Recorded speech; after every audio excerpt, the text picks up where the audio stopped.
Okay, so now I'm going to take you back to the special angles. You will therefore realize that what you've learned up to this point is connected to all that you did from the start of this topic. So I'm just going to start small, and I'm also going to challenge you to try and remember those triangles for the special angles, because in an exam you will be expected to know them by heart.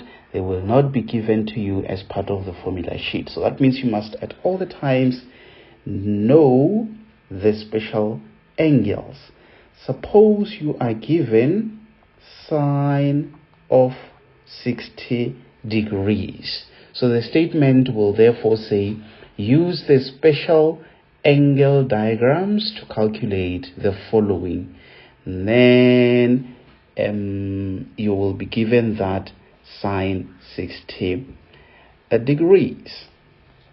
So in this case, obviously you need to have that diagram of the special angle and check to say, with reference to angle 60, what is therefore the ratio for sine? The ratio for sine, we know it is opposite over hypotenuse. So what is opposite 60 degrees? I think that is square root of 3. Then what is hypotenuse? It will therefore be 2, and that should be the end of it. Not that much complicated. It's a straightforward question. So what if you are given, let's just say, tan of 45 degrees? This one, it will definitely be tan. We know it is opposite over adjacent. With regards to the special angle for tan, we know that the opposite is is it not 1? Definitely it is supposed to be 1. What about adjacent? It is also 1. It therefore means opposite over adjacent, it is equals to 1, because 1 over 1 is equals to 1. So even if we had to do one where the special angle is 60 degrees, I'm pretty much sure that you will therefore be in a position where you are able to work it out. So now, for the angles being 0 degrees, 90 degrees, 180 degrees, 270 degrees, 360 degrees, let's have a look at those angles. So here, let's see, we can draw our Cartesian plane, and then let's say from an angle of 0 degrees, we will go to 90, go to that, go to 270, and then end at 360 degrees. We're just trying to figure out what those angles are. So I'm just going to be straightforward and say, here where you are having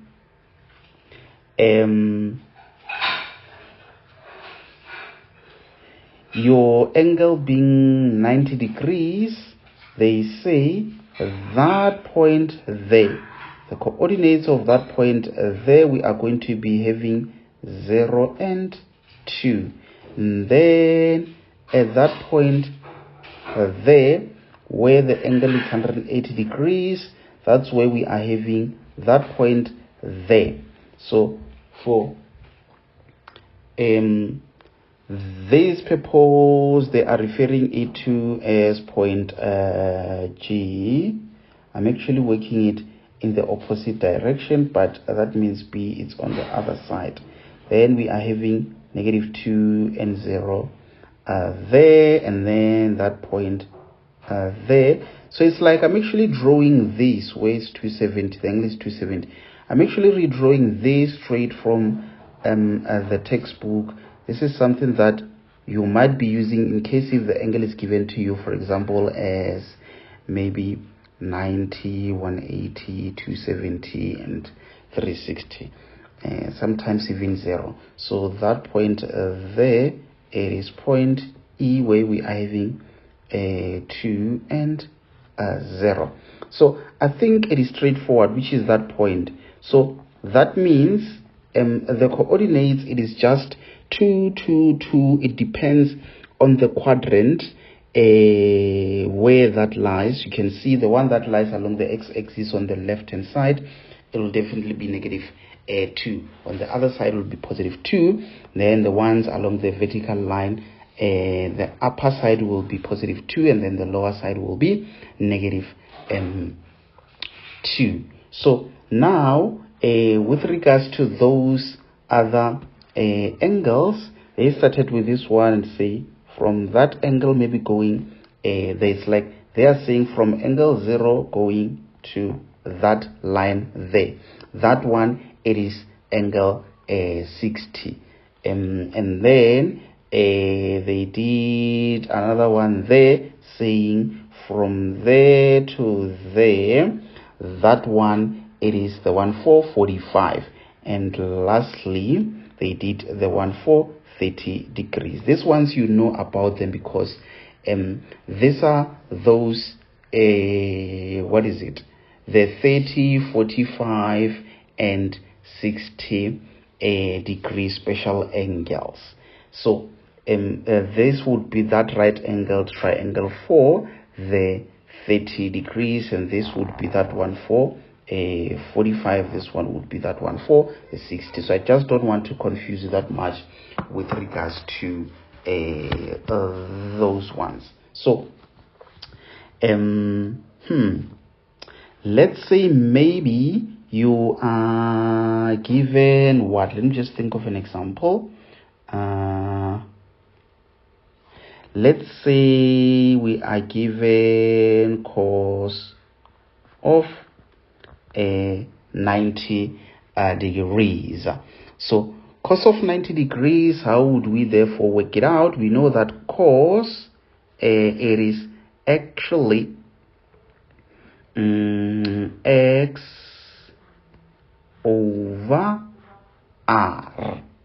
Yes, it is x over r.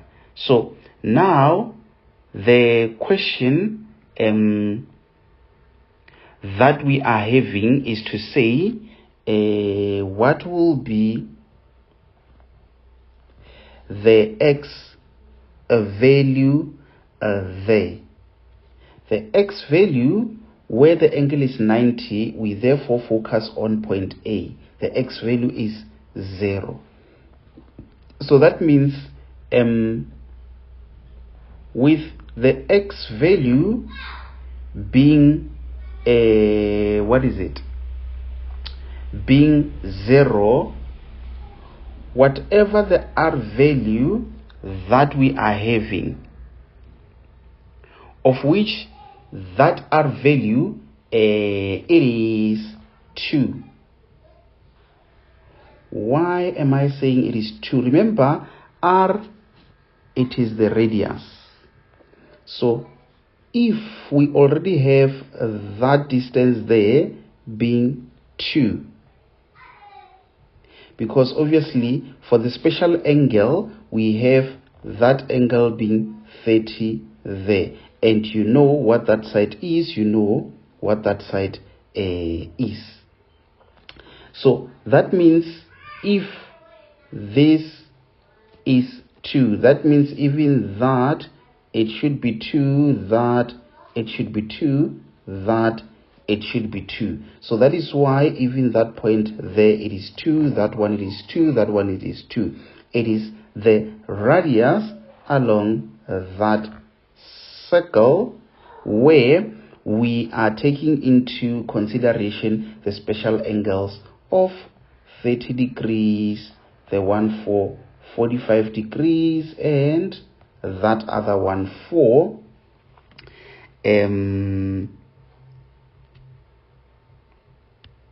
what is it, 45 degrees. So now let's say here we substitute that 2.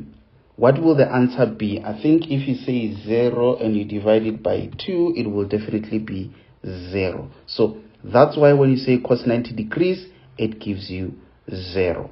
Okay, so now what if, what else? Let's say you are given a sine of 270 degrees. What will that one be?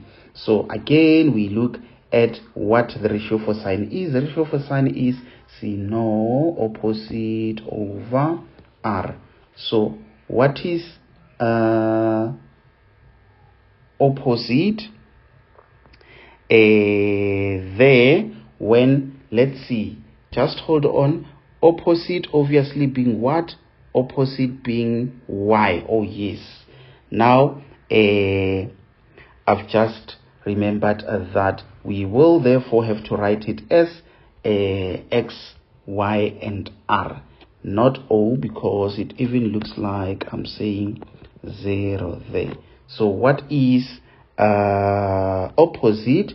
Opposite is y, in this case, over r. Then you look at that diagram again. You say for 270, what is your y? Your y, it is -2. Obviously your r is 2, so that means it's like we are talking about -2 over 2. So -2 over 2, it is definitely equals to -1. Yes, that's how you would work it out. So I'm sure that you might be confused, especially if you do not know those special angles. Very quickly I will draw them again, but just make sure that you draw them on your paper, and then as I explain, you can refer to them, because without those special angles you are in a big trouble. Okay, maybe let me start with this one of what? This one of okay, this one of, let's say, 30 degrees, whereby the hypotenuse, it is 2, hypotenuse or the radius, it is 2, and then that is 1, and that is square root of 3. And then we also have that one of 45 degrees. The one for 45 degrees, we have 1 there, we have 1 there, and then we have that hypotenuse there being not that. I don't know why I'm saying that, but that. Just hold on. Just hold on. Let me quickly verify something.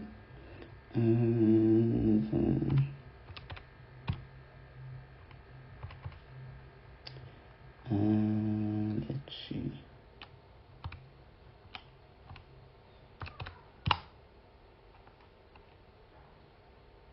Nope, not that. That. And then say 45. Yes, okay, then it's fine. I was just verifying with the calculator there that I drew it correctly. There is a way in which you can verify, but I just don't want you to know it, because you will end up using calculations or calculator where it's not necessary, or where you are not supposed to. So let's say there you are having 60 degrees, and then again this one, it is the same as that one of 30 degrees, where you have that and that. Yes, so where that 2 is coming from, it is that one for the radius, it is that one for the radius, where I was explaining to say, for when we have an angle of 30 degrees, the radius is that, and then for when we have that one of a 60 degrees, what is it? Our radius there, it is 2. And again, let's see, according to this diagram, they do confirm to say even when the angle is 45, that radius should be 2. So it doesn't matter what the angle is, and the radius will always be that. What may differ, it could be the coordinates. So that means those coordinates there will be something else, something else, something else, something else. I just don't want to confuse you with that information, but I think for now what I wanted to do, it was just to give you that information regarding the special angles and that diagram. So now I hope you drew that diagram, because I'm now going to do a few more examples and I will refer to that diagram. Let's just say for some reason you are given cos squared of 150 degrees. Okay, so just remember that if an angle is bigger, we want to reduce it before we can do much. So how are we going to reduce it? That squared of that angle. Just be careful and be aware that it simply means two of the same thing. So that means you will be having your cos of 150. That angle of 150 is definitely 180 degrees, where you do what? You minus 30 degrees. Yes, I've done it correctly. So I did those corners because I wanted to put a squared there. I am going to have this bracket, and I knew I was going to have those brackets. That's why I started with the one for the corners. So now I will just deal decisively with this thing inside. What is this thing inside? Cos is negative in this quadrant. That's why I'll write it as negative cos of what? Of 30 degrees, whereby now it wasn't even necessary to do that one of the things. Okay, so now it's fine. What do? I still have that negative cos of 30 degrees. Cos is the ratio of cos adjacent over hypotenuse. Yes, you just need to remember the squared. So it doesn't matter whether you use x or y, it just depends on whether you're referring to the diagram or the special angles. So that means for the diagrams being the 0, 90, 180, 270 and 360, I will use the x and y and r. But if I'm referring to the special angles for the 30, 45 and 60, I would refer to them as adjacent, opposite and hypotenuse. Yes, okay, then it's fine. Let's substitute. What is the adjacent from the special angles? Adjacent, while the angle is 30 degrees, is definitely that square root of 3 and then over 2. Just don't forget that negative. You come far with that negative, very far. Okay, so now I'm pretty much sure that you will agree with me to say that squared, it simply means two of exactly the same thing. So now it's like you are given something where you need to apply the laws of exponents. That's why I had to teach you through the laws of exponents, because I knew that at some point we're going to have this. That definitely cancels with that, because now this is directly multiplying that with that. And you know by now we did the surds. We said with the surds, if you're multiplying a square root and a square root, it ends up being square root of 3 multiplying that 3. What will that be? It will be 3 times 3 being 9 over that times that being 4. Obviously, we do know very well that square root of 9 is 3. So that means it ends up being 3 over 4. Remember, they will say without using a calculator. So all these things that you are doing, it is without the use of a calculator. So if you just punch that on your calculator and then you write that answer, just know that you are in a big trouble, because all of it is wrong. You have to show those calculations. Let's maybe do another one, being example B, where let's say we are having a tan of negative, let's say 300 degrees, where we multiply it by sine of 600 degrees. An interesting problem there. Where are we going to start? If you remember, we will say this automatically falls in which quadrant? In the fourth quadrant. And in the fourth quadrant, we do know very well that tan is what? Tan is negative. So that means it will therefore have to be negative tan 300. Let's not waste time and say 300. It is the same as 360 degrees, where you minus 60 degrees. I'm closing the bracket for this. I will close again for that. Looks like I'm going to run out of space. Can I just remove this one? Maybe not, just in case. Let me just leave it there. It's fine. And then now multiplying this one of what is it? 600.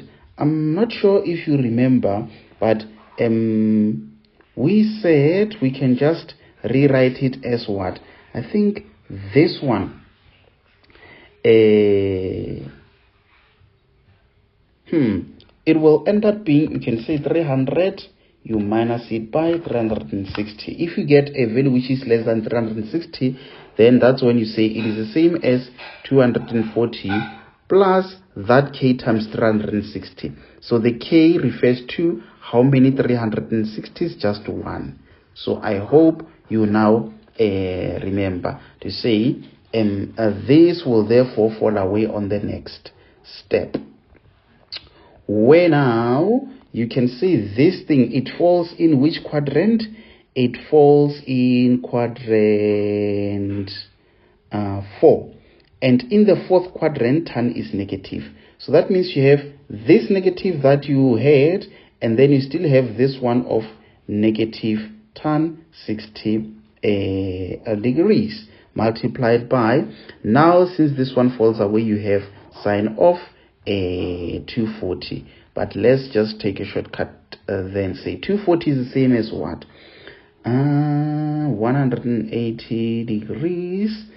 That you plus it with what? I think 60. Yes, if you plus it with 60 degrees, it will give you that. So that negative and that negative will make it positive. So that means you have tan of 60 degrees. I hope you agree with me on that one, which is multiplying, let's see, sine of where? In the second quadrant, and in the second, not second, but third, in quadrant 3. I just need to do this cast diagram will tell me. Yes, in quadrant 3, sine is what? Sine is negative. That's why I'm having a negative sine of 60 degrees. So now it's almost done, because all that I need to do is to remember that tan is opposite over adjacent. So where the reference angle is 60, opposite will be square root of 3, and then adjacent will be 1.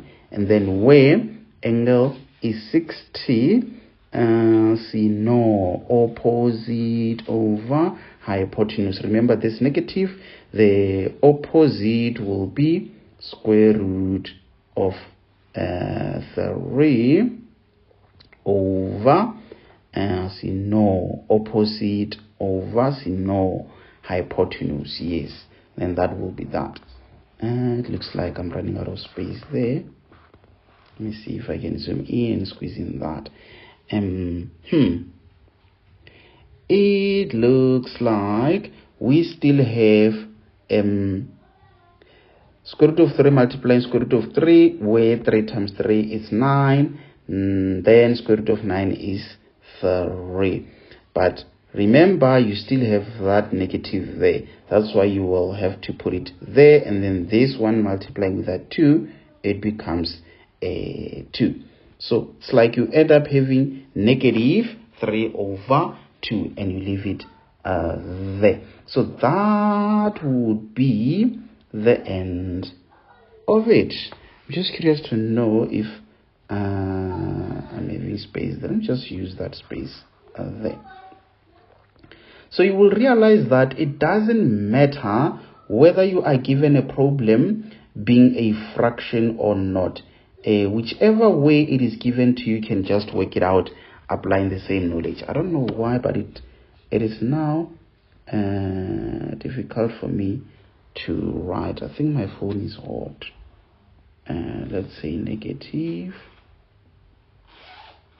It's supposed to be 200 there. Yes. Let me just write slowly. 200 degrees over here, let's say sine of 290 degrees, not 270 but 290 degrees. I hope that, let me just redo it and say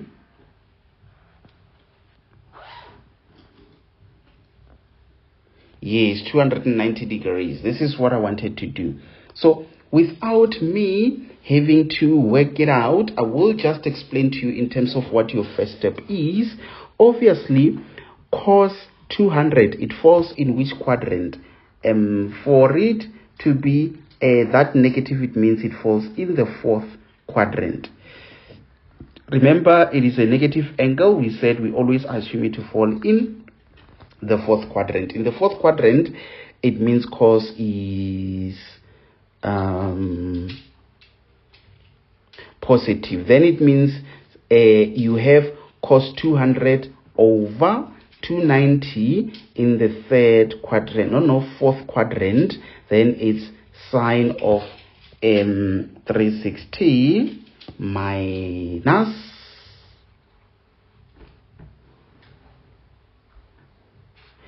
70. Yes, 360 minus 70.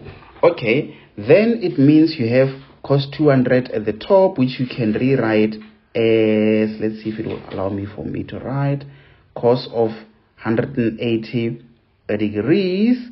That can be added to what? You can add it to 20 degrees. Yes, and then this is being divided by, if you remember, this is therefore sine of what is it? I said 360 degrees, where we minus 70.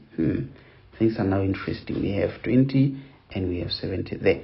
Okay, so let's see. So just don't take these shortcuts that I'm taking, because for me, I see this thing is making it difficult for me to write. That's why some steps I'll just explain.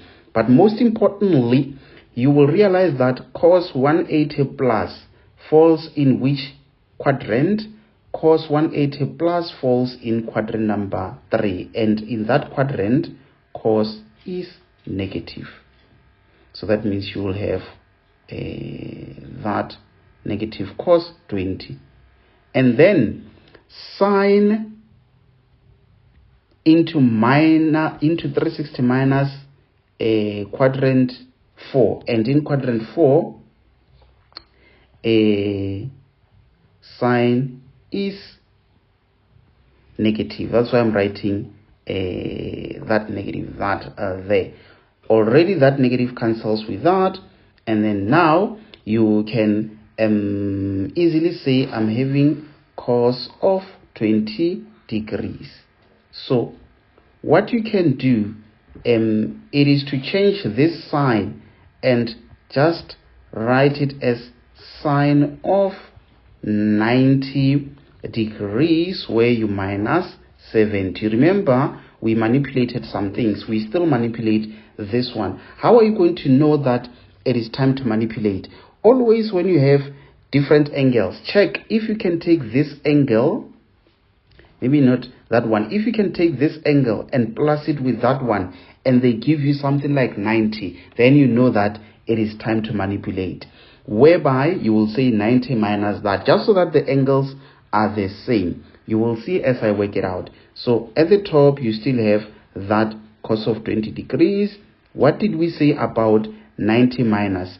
In the first quadrant, and because it's 90, it does what? It changes to cos. So now it takes that angle of 20 degrees. Okay, I just noticed it's not supposed to be 70 there, but it is supposed to be 20, because what I was doing, it was just to rewrite this angle 70 in this format. I believe you noticed and got shocked a bit there. So I'm also human, honorable member. I also make mistakes. The nice thing is that for me, I'm able to detect if I made a mistake or not, because I can be able to somehow verify my answer. I can be able to, have an expectation to say this is the kind of an answer that I'm expecting. So you see now there, it's like I had 70 and I would realize that I can't go back to 70 because I wanted to change that 70 to 20. That's why I noticed something is wrong, and that's how I knew that actually there it's supposed to be 20. So that this cancels with that, and then we end up having 1. So which means if on your calculator you had to punch all of that, it has to give you 1. So that means whatever that you do, all of that, it has to just take you, it has to take you to 1. If it doesn't take you to 1, then you know that something went wrong. Something somewhere went wrong. Let me just add a blank page there and see if I can guide you through this last complicated one. Not that is complicated.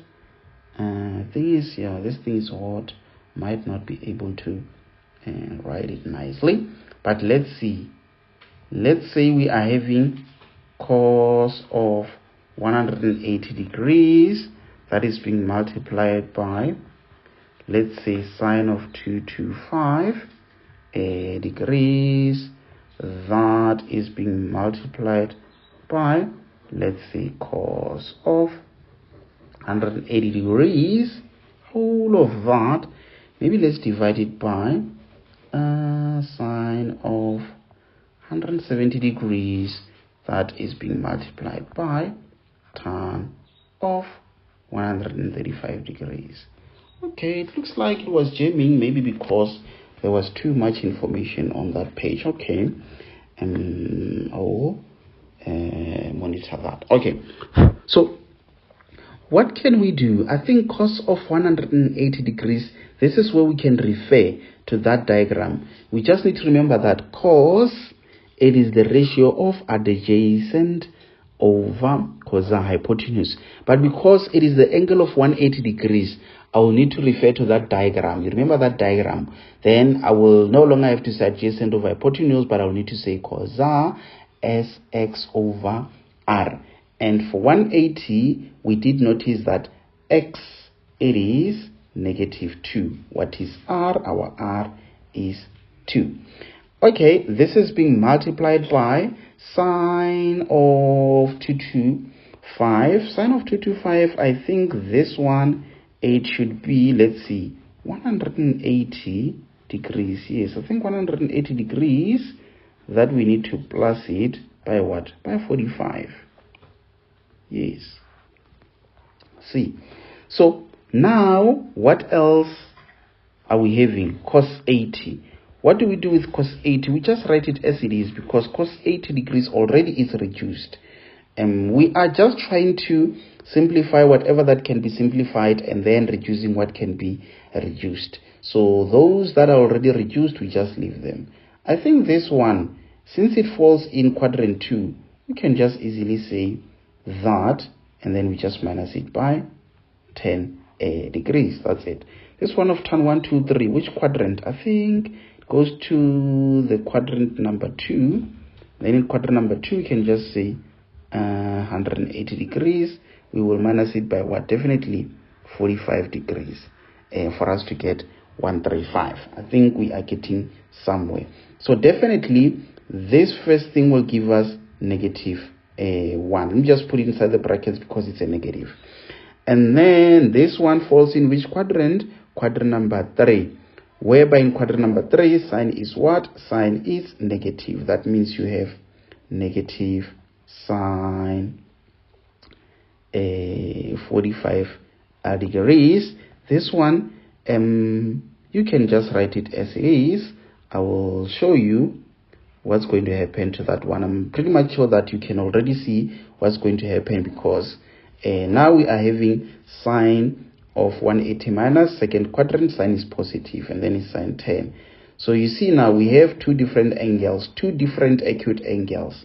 Check. If you say 10 plus 18 gives you 90, then manipulation is going to be required. Tan 180 minus definitely second quadrant, whereby tan in that quadrant is negative. Then you have that. I think we are getting somewhere. So now let's check. So you see, already I think you would agree with me to say, without me having to waste much of our precious time, that will cancel with that, because when you change the cos 80 to that sine 10, you will use cos into 90 minus 10, and cos into minus 10, cos in the first quadrant is positive, and then because it's 90 it changes to sine, then it becomes sine 10. That's why those two cancel. Do it, don't take a shortcut on that one. And then again, I think this negative will definitely cancel with that negative, and then you end up having what? I think at the top you end up having sine 45 degrees. What is the ratio for sine? Since it's 45, you will therefore say opposite over adjacent. So opposite, you may find that it is 1, and then opposite over hypotenuse. I meant to say, if I said adjacent, just to be hypotenuse. Then you divide this by tan 45, that one. Okay, apologies on that one. It's supposed to be positive because that negative there cancelled with that one. And then for tan, it's negative 1 over 1, because opposite over adjacent, where the angle is 45, it is just that. So it looks like that one cancels with that one, but you still have that negative there. Then it ends up being negative 1 over square root of 2. So according to SATS, we don't want the square root at the bottom. The moment you have a square root at the bottom, you will always multiply by that same square root by the ratio. So that means you will say square root of 2 over square root of 2. So if it was at the bottom square root of million, you are going to multiply that fraction by square root of million over square root of million. Whatever the square root is, you multiply by it. So if you had 7 there, you just ignore that 7. You just multiply by that square root. The reason why you are allowed to do that is because this same thing over this same thing is the same as 1. So it's like you're multiplying this thing by 1. It doesn't change. That's why you are allowed to do that. So when you multiply it, this square root multiplies that one there. So that means if it was 4 there, it was going to be 4 multiplying with that square root. So because it's multiplying with 1, it's invisible 1 square root of 2. And then if you're multiplying the square root and the square root, if those things are the same, it will just be that. Why? Because it's 2 times 2, which is 4. Square root of 4 is 2. That's why it ends up being that. So most importantly, you still need to remember that negative. So that means this thing, it ends up as negative that over that. So let's see. That means if you punch this original problem on your calculator, when you say it's equals to, you must expect that answer that I got there. If you don't get that one, then it means you are in a big trouble.